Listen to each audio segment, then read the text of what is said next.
Chapter 4, Mishnah 3. The next two Mishnahs deal mainly with the monetary rights of the Yavam and Yevama. Mishnah 3 discusses the rights of a Yavam to the Yevama's property before performing Yibum. In a case of an ordinary marriage, a man generally has no rights to his wife's property during the period between Kedushin, betrothal, and Nisuin, the completion of the marriage. However, a Mishnah in Kesubos, Chapter 8, Mishnah 1, records a dispute regarding a woman who inherits property during that period.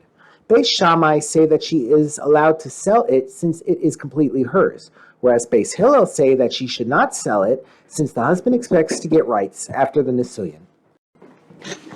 Our Mishnah, which also appears in Kesubos chapter 8, Mishnah 6, begins by teaching that Beis Shammai and Beis Hillel agree with regard to a Yevama selling property she inherited after her husband's death, but before the Yavam married her with Yibum.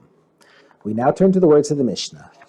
If a woman awaiting Yibum inherited property, both Beis Shammai and Beis Hillel agree that she may sell or give the property to others while awaiting Yibum, and the transaction stands. When a couple marries, the husband gives his wife a document called a Kesuba, which details all of his obligations to her, including the amount he will pay her should he divorce her or die before her. This includes a standard payment of either 100 or 200 zuz, see Kesubos Chapter 1, Mishnahs 2 through 4, plus any additional amounts he commits to give her. It also includes the value of the property she brings into the marriage, where the husband guarantees to pay her the original value of this property in case he dies before her or divorces her. This property is called Son Barzel property. A woman may choose to keep her property under her own ownership and instead let her husband use and profit from it during their marriage. Such property is called melog property, and its value is not written into the kesuba.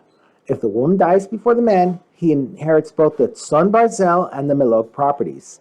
The Mishnah discusses what happens to these monies and properties in a case where the Yevama died while awaiting Yibum. Specifically, the Mishnah addresses a case where the Yavam had already performed ma'amar with her before she died.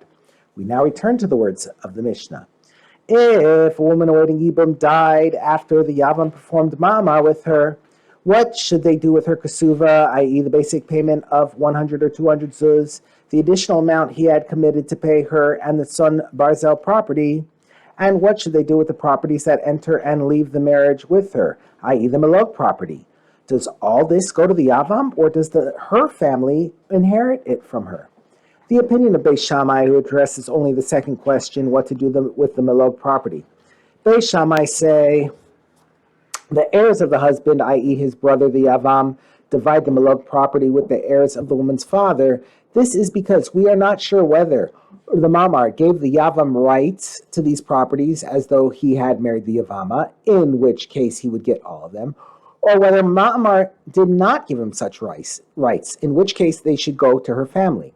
Since Beis Shammai are uncertain who their legal heir should be, the two possible heirs, the Yavam and the father of the Yavama, divide the property. The opinion of Beis Hillel, who addresses both questions, what should be done with the Kesuba and the Son Barzel property, as well as what should be done with the Melog property. But Beis Hillel say that Ma'amar definitely gives the Yavam no such rights. The law is therefore as follows. The properties that are Son Barzel remain under their previous status. The Kesuba, i.e. the basic payment of 100 or 200 zuz, plus any extra amount he committed to pay her, remain under its previous status of belonging to the husband's heirs, since she never had any claim to that money. And the properties that enter and leave the marriage with her, i.e. the melog properties, are not divided, as Beis Shammai said, but remain under their previous status of belonging to her father's heirs, since Beis Hillel hold that Ma'amar gives the Yavam no new rights to the Yavama's property.